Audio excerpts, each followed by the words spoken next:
Because I know who God called. God called the people that don't want to be called. God called the people that were minding their own business.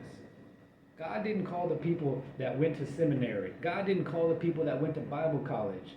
John the Baptist was in the desert wearing rags and eating grasshoppers. That's who God called. And you know how God called that person? Or you know the evidence that God called that person, even though he was wearing rags and eating grasshoppers, because a normal person would think, that's crazy. I'm not going to listen to that guy. He lives in the desert. He's basically homeless. He's wearing rags and he eats grasshoppers. What could that guy have to teach me about God? But you know what? People were listening. So many people were listening to John the Baptist that the self-appointed pastors, the priests who made themselves priests, the pastors who made themselves pastors were getting mad. They were getting jealous. They were getting, what do we got here? If you have bitter jealousy and selfish ambition.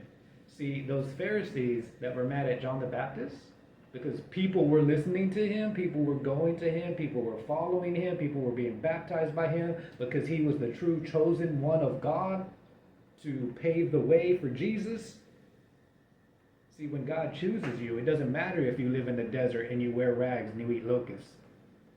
If God has chosen you, you will have a following. God will send the people to go listen to you.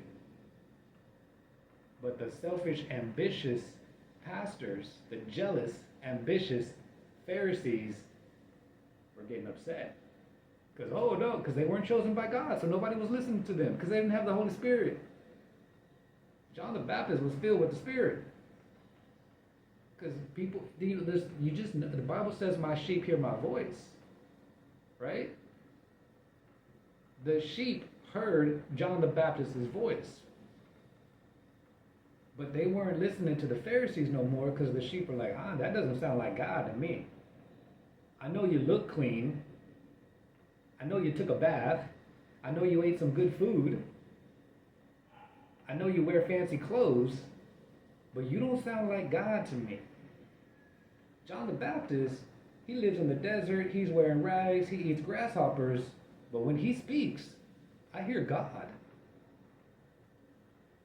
Because my sheep hear my voice.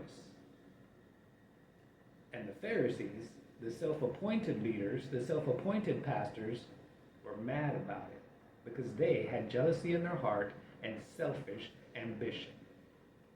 And this is why your Christian pastor is not called by God. Because when God rises someone up that they don't like, that they don't agree with, and people start listening to that someone and not them, they get upset. They want to call that person the Antichrist. That's the new shaming tactic of Christianity. You guys are going to start hearing that a lot lately.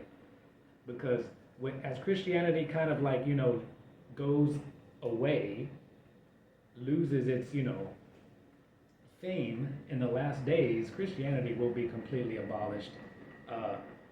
As they're, dying, Christianity is going to be like Antichrist everything, right? Anybody who disagrees with a Christian is an Antichrist. It's the same way anybody who disagrees with a liberal, is a Nazi racist. They're not any different. They use different words, but the tactics are the same because it's the same devil. Boom, got him. Got him. Can I get an amen? Christians and liberals use different words, but it's the same tactics because it's the same devil. That's going in my book. Let's finish this. But if you have bitter jealousy and selfish ambitions in your heart, do not boast and be false to the truth. And this is exactly what these selfish ambition pastors are. They boast, and they're clearly false to the truth. They can't speak the truth, because they're going to lose their jobs if they speak the truth, because their whole platform is built on lies. Their whole church is a house of cards. It's all happy wife, happy life, We worship women and fertility here. Women are equal to men. They're being false to the truth. They've built their whole ministry on being false to the truth. They can't stop now. They got a whole church full of single women. They're getting the child support checks, the food stamps, money in the tithe plate. That's not giving, by the way. That's not off. When you give something that didn't cost you nothing, we know what David said about that. I can't give something that didn't cost me nothing. Because God gave you his most valuable possession. His most valuable possession. And you guys are giving God your food stamps money and your child support money and your free government. You know, you're not paying rent because you're on the Section 8, and the churches are filled with single mothers, and the pastors love it because they know people are more inclined to give when it doesn't cost them anything. Women are more inclined to give when it hasn't cost them anything. See, a man might not give as much, but when a man gives, he worked for that money. When a man gives, he's giving out of his heart. He's saying, you know what? I sweat for this money, but I'm going to still give it to Jesus.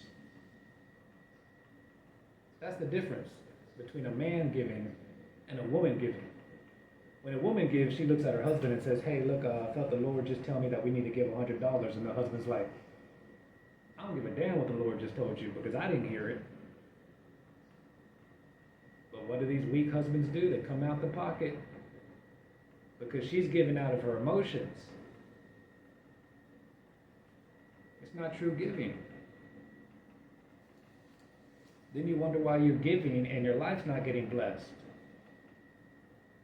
Because that's what these pastors preach, right? They preach, oh, if you just give, God's going to give back more. I'm preaching hard when I start spitting.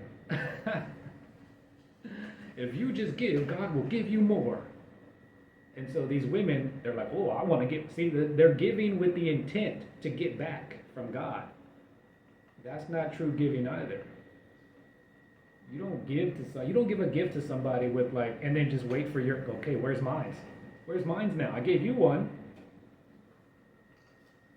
Do you think that's like making God feel good? That you're expecting something in return for him just because you gave him $2? And y'all are some cheap ass givers too. You know you are. You know you reach down in your pocket, you got some change. You got some change that couldn't buy you anything anyways. You got $2, you can't buy anything with $2.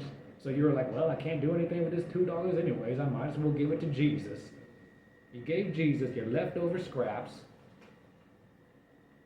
And then you demand from Jesus a return on your $2 investment. You guys are out of your damn minds. You Christians are out of your damn minds. I'm done. Let's see. Wisdom of this kind does not come... Oh, here we go. Hold on, let me start over.